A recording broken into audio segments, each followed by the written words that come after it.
I'm gonna tell you about a revolution that happened right in front of you, and you probably didn't even notice. Over 90 million people in the Philippines got bank accounts without ever going to a bank. Most of them were people banks didn't want in the first place, and it happened faster than anywhere else in the world. If you live here, you probably use this system every single day. You just might not realize what you're watching. Let me show you what I mean. This morning, I went out to coffee with some friends and I paid for the coffee with GCash.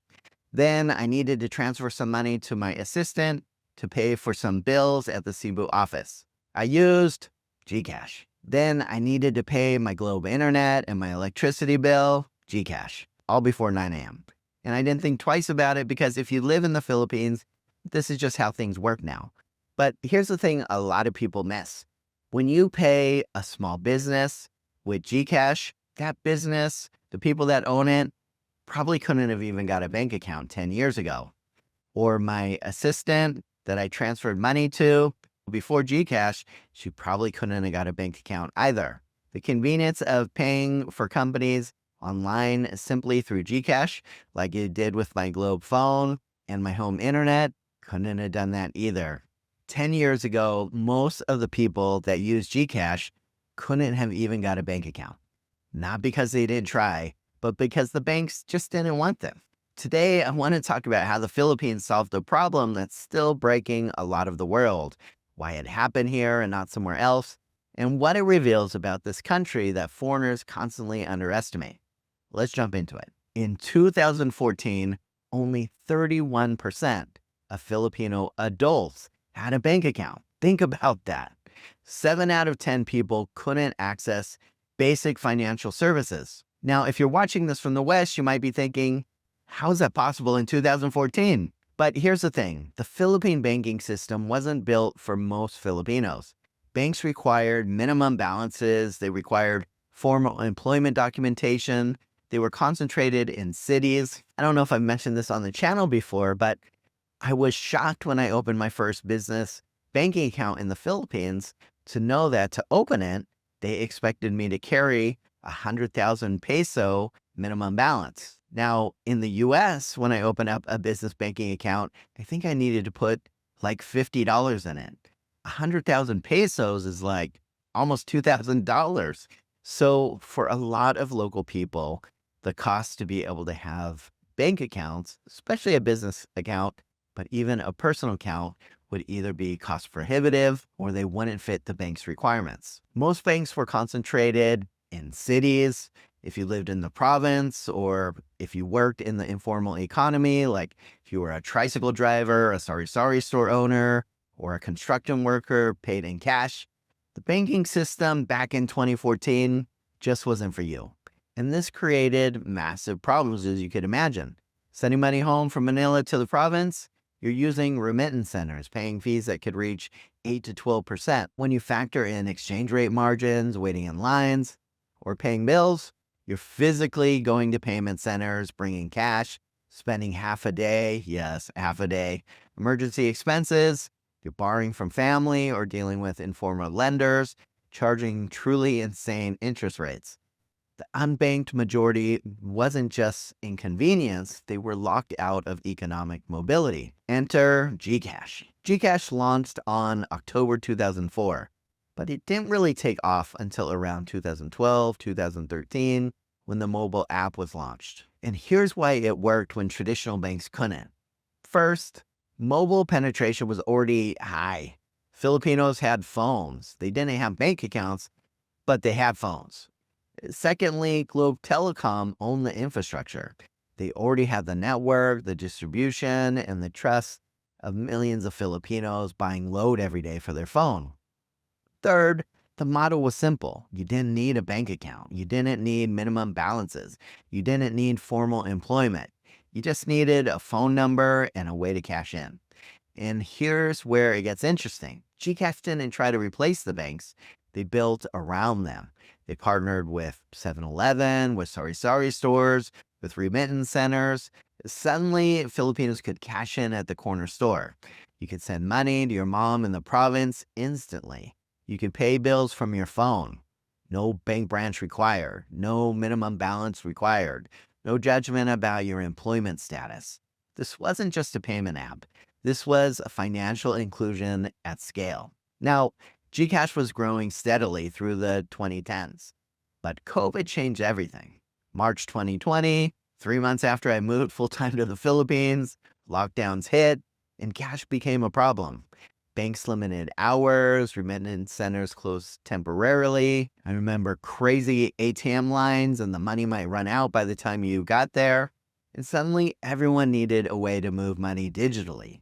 GCash went from 20 million users in early 2020 to, if you can imagine, 86 million by 2023. GCash grew more than 4x within 3 years. Very interestingly, the government started distributing aid through GCash. Even businesses that never took digital payments suddenly had QR codes. Your local carinderia, your neighborhood bakery, even street vendors started accepting GCash. And here's what's a little bit crazy. The Philippines didn't gradually adopt digital payments over decades like the West did. It happened in about 3 years. This wasn't so much an evolution. This was more of a financial revolution. Okay, so beyond the convenience, what did GCash actually change? Well, let me give you some examples that might not be obvious. Let's take remittances. The Philippines receives 38 billion a year in remittances. It's around 8 to 9% of GDP, over 10% when you include what OFWs bring home physically. Before GCash, sending money home meant remittance centers, fees that could reach 8 to 12%, all of a sudden now were instant and near zero fees. So if you're a Filipino who had an OFW sister in Dubai, they could now send money to your mom in Mindanao in seconds. That's billions of dollars flowing faster and cheaper than ever before. Or take credit access. GCash started offering microloans through GLoan, GCredit, GGives, and suddenly people with no credit history, no bank account, could borrow small amounts based on their GCash activity. Is it perfect? No. Interest rates are still high, but it's way better than loan sharks, and it's creating credit histories for millions of people who never had them. Think about the sari-sari store owner. Before GCash, everything was cash. There was no receipts, no records, no way to prove business revenue. Now they're taking GCash payments, and there's a record they could use to apply for business loans. They could show consistent income. It's bringing the informal economy into the formal economy, one transaction at a time. Now, let's look at savings behavior. GCash has a savings feature called GSave. You could park money in a digital account, earning a bit of interest without needing a traditional bank account. For people who never save because banks were inaccessible, it's also a big deal. Here's a question that fascinates me. Why did this happen in the Philippines and not everywhere in the world with similar problems?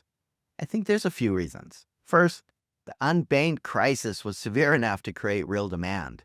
When 70% of people can't access banks, you have a massive market waiting for an alternative. And second, mobile infrastructure was already here.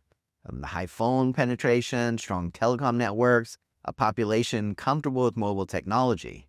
And third, trust in brands like Globe. GCash wasn't a startup trying to build trust from zero. It was backed by Globe Telecom, which is a company that Filipinos have trusted and worked with for years. The fourth thing that I think made this a big success was government cooperation. The government didn't fight this, they leaned in. They even distributed aid through GCash during the pandemic, and it allowed it to operate with reasonable regulation. And fifth, I think GCash made it because of cultural adaptability. Filipinos are incredibly adaptive with technology. They actually are early adopters. They share innovations through social networks, and once GCash caught on, it spread super fast. Now, here's what I see foreigners miss all the time. They use GCash every day, they love the convenience, but they just think it's a nice little app. What they don't realize is they're watching financial inclusion happen in real time. They're seeing a country solve a problem that banks couldn't, or perhaps wouldn't, solve. And they're seeing the Philippines do something that most of the world that has all of these same problems still hasn't figured out. Because here's the thing, most developing countries struggle with this. Most developed countries never needed to. But the Philippines jumped way ahead. They skipped the banking infrastructure that the West spent a century building and went straight to mobile-first digital finance. And that reveals something important about this country. The Philippines is not just cheap labor or nurses, all the stereotypes people think of. It's sometimes a place where innovation happens when systems fail and people adapt. Now, I don't want this to sound like it's all perfect. There are some real concerns. Privacy, for example, every transaction is tracked. Your spending habits, your relationships, your financial life is data owned by a private company. Then, of course, there's also a monopoly risk. GCash dominates. Paymaya exists, but GCash has the market share. When one company controls that much financial infrastructure, it's a risk. Also scams. The ease of sending money also makes scams easier. And a lot of Filipinos, especially older people, are getting hit by scams because digital literacy hasn't quite caught up to digital adoption. Exclusions still exist. Not everybody has a smartphone. Not everybody has data. And rural areas still struggle, especially with the internet. But the digital divide is real. GCash has helped millions, but it didn't necessarily help everyone. And that gap still matters. So here's what I think about when I tap my phone to pay for coffee with GCash. I think about how fast this country can change. I think about the sorry store owner, thousands of them who can take payments now without needing a cash register. I think about the OFW who can send money home instantly without losing 8 to 12% to fees and margins like they used to. I think about the tricycle driver who could build a credit history for the first time in his life. These aren't small things to people going through this. This is infrastructure being built in real time. I think foreigners who live here should understand what they're watching, because when you see the Philippines only as a cheap place to live, you can miss the actual story. And the actual story is this: the Philippines solves problems differently because it has to.